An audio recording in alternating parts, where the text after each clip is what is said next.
حضرت شیخ مولانا محمود حسن دیوبندی رحمۃ اللہ علیہ کو مالٹا کی جیل میں ڈالا گیا. فرمایا کہ حضرت 2 سال مالٹا کی جیل میں رہے. حضرت کے ساتھ حضرت کے شاگرد خاص مولانا حسین احمد مدنی رحمۃ اللہ علیہ بھی تھے.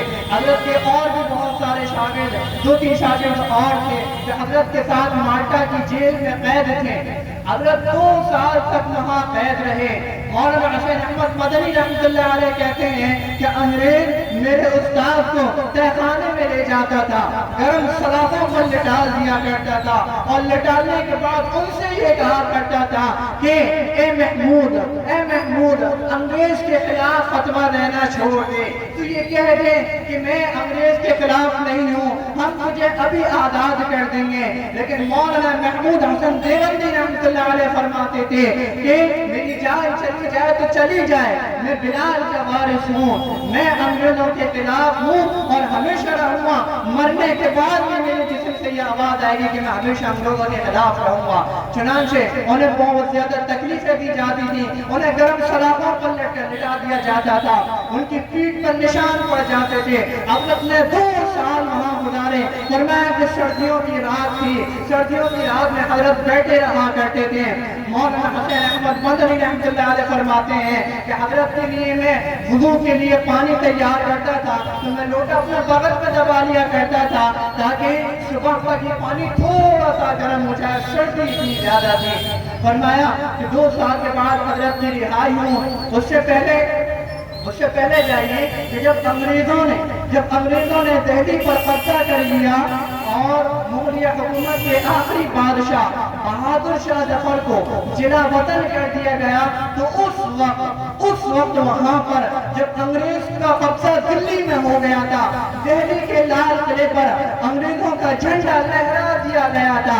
فرمایا کہ انگریز مورخ خود اپنی تاریخ لکھتے ہیں کہ انہوں نے ہر کسی مسلمان کو ظلم کا نشانہ بنانا شروع کر دیا. انہوں نے چوراہے پر ہاتھی کے پھنڈے لٹکا دیے. فرمایا کہ ہاتھی تیار کیے جاتے تھے اور کوئی مسلمان نظر آتا تھا اسے ہاتھی پر بٹھا دیا جاتا تھا اور بٹھانے کے بعد اسے پھانسی کے پھندے پر لٹکا دیا جاتا تھا, ہاتھی کو آگے کر دیا جاتا تھا. چنانچہ وہ لاش وہاں ویسی لٹک جایا کرتی تھی, اس آدمی کو پھانسی لگ جایا کرتی تھی. بعض لوگ فرماتے ہیں جو انہوں نے وہاں اس وقت کا منظر دیکھا ہے وہ فرماتے ہیں کہ بعض لاشیں بالکل الٹی ہو گئی تھی, بعض لاشوں سے بالکل ہاتھ پیر اوپر ہو گئے تھے, زبان لٹک جاتی تھی, آنکھیں باہر آ جاتی تھی. اس وقت دہلی میں آپ کو معلوم ہے کتنے لاکھ مسلمانوں کو شہید کیا گیا. اس وقت دہلی میں 5 لاکھ مسلمانوں کو شہید کر دیا گیا تھا. کتنے؟ 5 لاکھ مسلمان تھے دہلی میں. اس وقت 5 لاکھ مسلمانوں کو آزادی کے لیے شہید کر دیا گیا تھا. پھر اورنگزیب رحمۃ اللہ علیہ کے بعد سے اور 1947 تک میں اس پورے عرصے میں 200 سال تک جتنا قربانی دی ہے وہ سب مسلمان ہی تھے. حضرت سید احمد شہید رحمۃ اللہ علیہ انہوں نے کئی سارے غیر مسلم مہاراجاؤں کو بھی بلایا تھا, نوابوں کو بھی بلایا تھا, لیکن کوئی ان کے ساتھ نہیں آیا تھا. اس پورے 2 سال کے عرصے میں مسلمان ہی قربانی دیتے رہے. آپ کو معلوم ہے ایسا کیوں ہوا؟ ایسا اس لیے ہوا کہ یہ ملک مسلمانوں سے چھینا گیا تھا. جو چیز جس سے چھینی جاتی ہے اسے دکھ زیادہ ہوتا ہے, اسے درد زیادہ ہوتا ہے. یہ ملک مسلمانوں سے چھینا گیا تھا. مسلمانوں کو اس بات کا افسوس تھا, غم تھا کہ یہ ہمارا ملک ہے, ہمارے ملک میں ہمیں ہی غلام بنا دیا گیا.